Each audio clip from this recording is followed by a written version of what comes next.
Assalamualaikum warahmatullahi wabarakatuh. Kembali lagi dengan Kak Eka Wardana, Bunda dan Ayah. Kali ini kita akan ngobrol-ngobrol itu ya, ngobrol-ngobrol tentang seputar remaja, karena kalau sudah memasuki remaja itu ada perubahan ya, perubahan perilaku, karakter.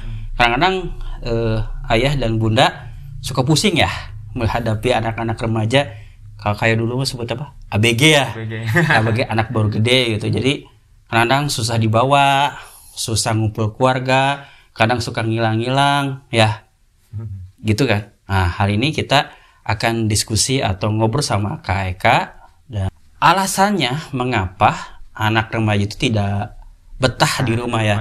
Ya kayak gini nih, pernah anak teman saya itu ngobrol, Kang Denny, anak saya tuh suka hilang-hilang gitu kan. Kadang-kadang pulang jam 10. Kan anak baru, anak SMP atau SMA. Nah, kata saya tuh, saya juga gitu dulu. Di kota Bandung mah ya biasa sering main. Nah, ini ada sebuah pertanyaan. Gimana tipsnya si anak remaja itu betah? Gitu. Menurut Kak Eka gimana tips-tipsnya untuk sharing ke ayah dan bunda gitu? Jadi untuk tahu tipsnya Kang Denny, kita harus tahu alasannya dulu nih, ya kan? Alasan-alasan kenapa sih anak-anak nggak betah di rumah kan? Nah, ada beberapa alasan. Yang pertama, anak remaja itu mulai melepaskan ketergantungan sama orang tua. Nah, waktu kecil kan dikit-dikit orang tua dibantuin, nurut sama kata orang tuanya. Ketika dia sudah mulai remaja, dia sudah melepaskan ketergantungan sama orang tua. Punya dunia sendiri ya, dengan teman-temannya. Dengan teman-temannya, itulah sebabnya dia jadi nggak betah di rumah nih. Alasan pertama, karena dia pengen melepaskan diri secara fisik maupun psikis terhadap ketergantungan dari orang tuanya. Bukan berarti dia sebel atau benci dengan orang tua, tapi memang secara alamiahnya dia harus mandiri kan. Nah, itu yang perlu kita pahami, itu alasan yang pertama. Ya, itu pernah dirasakan waktu saya remaja. Kan saya pernah mengalami remaja. Jadi udah SMA itu nggak mau ngumpul sama keluarga, terus nggak mau diajak-ajak, mudik juga nggak mau bareng dulu tuh, karena saya pengen hangout sama teman-teman gitu, pengen jalan kemana gitu. Kita semua ngalamin lah ya. Ya ngalamin gitu. Jadi setidaknya kan cek bahasa Sunda mah hariwang ya, zaman ayeuna mah anak-anak teh gitu.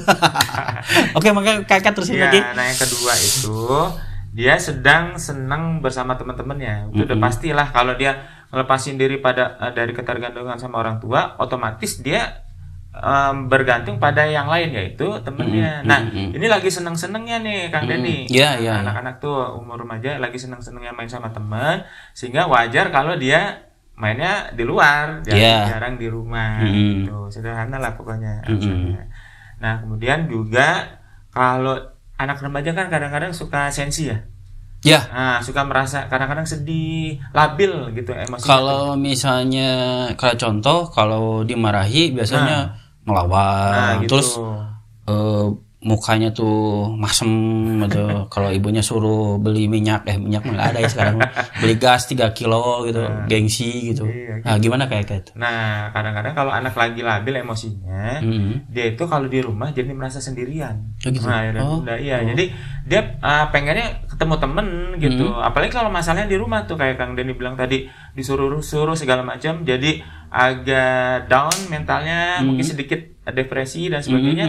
Akhirnya dia kalau di rumah jadi kayak merasa nggak ada teman, tambah berat depresinya. Sebabnya dia keluar rumah untuk nyari teman, sehingga bisa meringankan perasaan. Jadi ada teman curhat gitu ya. Teman main, sehingga semuanya jadi lupa tuh beban-beban. Pulang ke rumah dia bawa suasana baru lagi, segar lagi gitu kan. Nah, itu alasan kenapa anak-anak remaja nggak betah di rumah tuh. Nah, masih ada lagi nih, yaitu kadang-kadang kita sebagai orang tua, ya seperti Kang Denny bilang tadi, itu tidak sengaja menimbulkan kecemasan pada diri remaja. Nah, misalnya gini, papa mah pengen misalnya nilai kamu harus bagus, kalau nggak nanti kamu nggak naik kelas, papa akan hukum dan sebagainya. Nah, itu kan menimbulkan kecemasan, walaupun maksudnya orang tua baik. Baik kan, supaya anaknya termotivasi. Tapi kita kan nggak tahu reaksi si anak, apalagi lagi labil gitu kan. Seringnya tekanan kayak gitu menimbulkan kecemasan, sehingga anak nggak betah di rumah. Jadi pengennya keluar. Jadi lingkungan itu tidak enak gitu ya dari nggak sisi nyaman dia.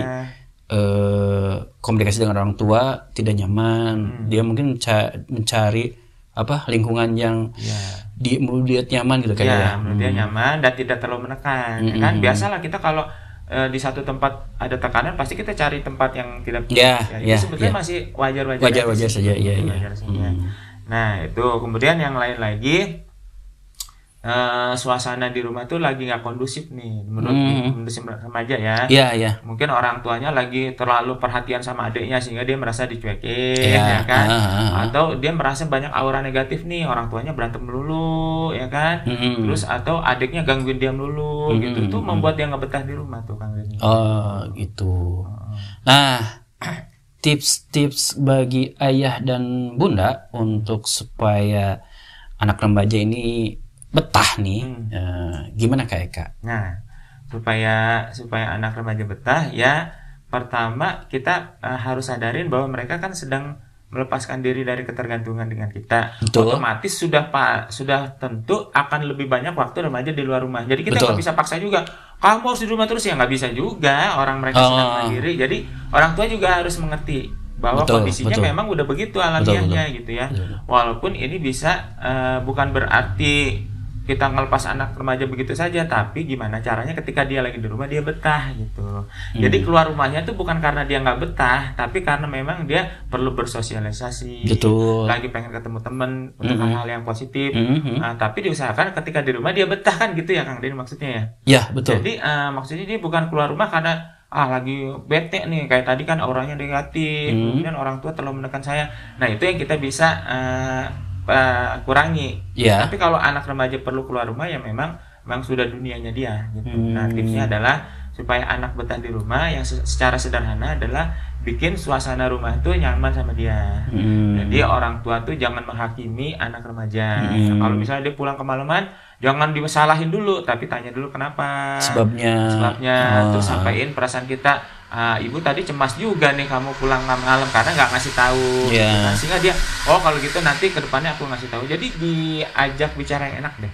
Diajak ngobrol gitu ya, komunikasi kemudian, suasananya dibikin yang enak. Kemudian juga kalau dia lagi emosinya lagi labil, kita juga sesuaikan. Jadi misalnya kita jadi temannya dia lah. Jadi misalnya kenapa, ada masalah apa, bisa ngomong lah sama mama atau sama papa atau sama ayah gitu kan. Ajak ngobrol, mungkin kita ajak dia berdua pergi, ada masalah apa nih, ngobrol sama ayah. Tidak ada gap ya. Jadi biasanya kalau orang tua dulu kan sedikit agak otoriter ya. Kenapa kamu pulang malam? Nah gitu. Terus kenapa gini-gini? Jadi si anak tuh kemana nih untuk bercerita ya? Jadi dia merasa nggak betah di rumah kan kalau gitu kan. Nah itu tips-tipsnya. Nanti untuk lebih jelasnya kita bisa adain episode lagi ya biar lebih fokus nih khusus menangani remaja. Soalnya remaja itu cukup kompleks ya. Dan membuat kita kaget, apalagi kalau anak pertama kita yang baru jadi remaja. Tadinya dia nurut gitu kan waktu kecil, apa-apa kita bilang dia mau, sekarang kok berubah jadi berontak dan sebagainya. Nah itu nanti mungkin dibahas khusus ya. Siap, nanti ada episode khusus untuk remaja. Mungkin ayah bunda bisa bertanya atau konsultasi ke Kak Eka. Kak Eka ada lagi next lagi. Nah satu lagi nih, kenapa anak remaja nggak betah di rumah? Karena remaja itu perlu ruang sebetulnya untuk tumbuh dia. Tapi kadang-kadang orang tua nggak mengerti dan tidak bisa memfasilitasinya. Misal contoh sederhana, dia perlu kamar sendiri.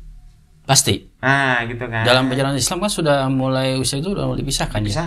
Apalagi yang beda jenis. Tapi kalau misalnya ruangannya terbatas gimana? Nah, itu kan membuat dia aku mau privasi aja susah. Ya gitu. Kayak rumah petak gitu ya.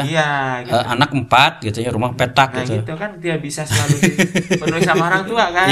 Jadi otomatis tuh kita harus tahu, kalau dia nggak betah di rumah wajar karena dia nggak punya privasi. Nah, kemudian juga itu baru satu contoh. Yang kedua misalnya ketika dia berekspresi, misalnya dia lagi seneng nyanyi nih, misalnya main gitar kan, di rumah berisik gitu ya, domelin. Nah, pasti. Kalau udah gitu dia nggak punya ruang untuk tumbuh maksudnya di rumah, sehingga dia akhirnya mainlah sama temennya, gitaran, nongkrong di mana segala macam. Nah itu karena di rumahnya tidak ada ruang sih yang nyaman gitu kira-kira. Itu aja sih Kang Denny kenapa alasan remaja itu nggak betah di rumah. Jadi sebetulnya masih dalam konteks yang bisa dimengerti lah ya semuanya ya. Iya sih, tergantung kitanya ya. Iya, tergantung. Satu lagi, ini pertanyaan dari diri saya. Karena saya seorang guru ya. Iya. Itu rata-rata di sekolah saya tuh hampir 80% tuh broken home. Tapi itu next lagi ya. Pertanyaan gini. Bagaimana pengawasan? Kan sekarang lingkungan tuh kan ada yang memang kondusif si temannya, ada yang tidak kondusif. Iya, banyak. Tipsnya gimana? Sederhananya nanti kita next lagi kita ngebahas lebih dalam. Kira-kira ini mah tips sederhana aja buat ayah dan bunda di sana yang melihat kita gitu. Gimana Kak?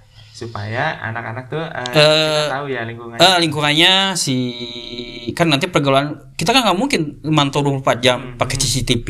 Susah. Gaul sama siapa? Nah, gimana Kak? Ya. Jadi pertama tuh harus disadarin bahwa kita nggak mungkin kayak tadi tuh punya CCTV di mana-mana kan ya. Iya. Kalau gitu caranya adalah siasatinya adalah buka komunikasi yang bagus dengan anak. Kalau anak itu nggak terbuka sama kita, dia nggak jujur kan. Nggak jujurnya tuh bukan karena dia pengen menjahati orang tuanya, tapi karena takut dimarahin lah, karena takut diomelin lah, gitu ya. Nah, karena dia udah nggak jujur gitu, susah kita mengorek dengan siapa sih kamu pergi, berteman dengan siapa sih, terus ngapain aja ya kan. Nah, coba buka komunikasi yang baik dengan anak. Jadi kuncinya sih sebetulnya suasana di rumah, Kang Denny, balik lagi ke yang tadi. Intinya gitu. Jadi kalau suasana di rumah enak, nyaman, anak-anak nyaman bicara sama orang tuanya, insya Allah dengan mudah kita akan tahu tuh dengan siapa dia pergi. Bahkan bisa jadi udah temennya sudah main ke sini. Apa tuh entah mau ngerjain tugas lah, mau bikin band lah segala macem ya, bikin apa segala macam. Nanti kita bisa di situ kan ngobrol sama temennya. Oh, kamu namanya siapa? Nah, dari situ kita bisa menilai, oh ini mah anak baik nih. Orang tuanya juga saya kenal misalnya kayak gitu gitu. Jadi intinya gitu. Jadi kalau bisa sih bikin suasana yang nyaman di rumah, terus kemudian welcome sama teman-temannya anak kalau mau main ke rumah. Walaupun kesannya jadi repot, berisik dan sebagainya, tapi kan itu demi kepentingan anak kita juga. Ya, satu gitu. Nyaman, aman, dan kita melihat anak kita ya. Terus ini. Oke, segitu dulu ayah dan bunda obrolan kita. Mungkin video selanjutnya nanti dengan tema-tema yang lebih khusus dan spesifik ya. Mungkin ayah bunda pengen konsultasi, bertanya, bisa nulis di bawah ya, komen-komen, nanti jawabnya lewat video lagi gitu ya. Mudah-mudahan bermanfaat. Jangan lupa like, komen, dan subscribe. Kalau bisa sharing ke ayah bunda yang lainnya untuk mewujudkan generasi yang penuh berkah, membangun peradaban. Assalamualaikum warahmatullahi wabarakatuh.